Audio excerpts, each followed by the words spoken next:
you guys are ready in your own time. It's probably difficult to reduce Pork to just a few sentences, what kind of person you are, but massively interested in the Irish language, was so active always in promoting all things Irish language and culture all through college, studied Irish and history in Trinity. Yeah, I mean, being 6'7", I think, influenced his life a lot because it put him, well, into swimming and gave him decided advantages sort of with swimming, with sport.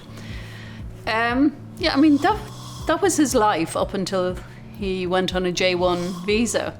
And then, just in one split second, like the case of everyone here, his life changed forever when he was cycling to work one morning and he was hit by a truck, hit very badly by a truck, and suffered a huge, very severe brain injury. And even though he seems sort of very different, his personality and Pádraig is still the same person. Humour. As before. His humour, his interests, nothing has changed except, well, obviously he'd love to speak again, but I mean, those of us close to him, we all communicate with him. He loves being part of conversations and... Really social. A very social person still, yeah. I think there is an issue when people see you have a brain injury, that they feel in some way they can't communicate with you and they feel awkward and they try to avoid you. Whereas the people who understand you well, I mean, friends, people who work with you, people up here in Unsale, I mean, all of those are very comfortable with Pádraig. And I mean, he communicates and understands everything with them. Whereas other people perhaps are just that little bit shy or a little bit slow about coming forward. And also I think the preconceived notions that the destination for somebody like Pádraig is a nursing home. I mean, he had just finished college and we were asked, well, what nursing home will he go to?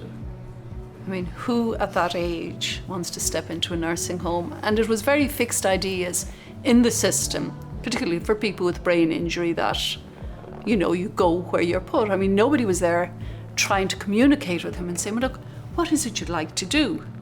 Of course, if you ask Pádraig, he wants to live at home. He wants to go back as much as possible to his normal life. I mean, it's just the fear. It is a fear that if something went wrong, that like that, the decision could be taken out of our hands. And that if, and hopefully it won't now because you're keeping very well, but if anything ever happened that you had to go into hospital, that we would be the ones that would have a say, because we're the ones who understand you and could help you through this, as opposed to medics who believe this is in his best interest. So that attitude was there, that the decision should have been taken for him, not to give him a chance to see if he wanted to, if he could pull through it, which obviously he did and struggled to pull through it. How important is that for you, to make your own decisions? Out of 5. Yeah. 1, 2.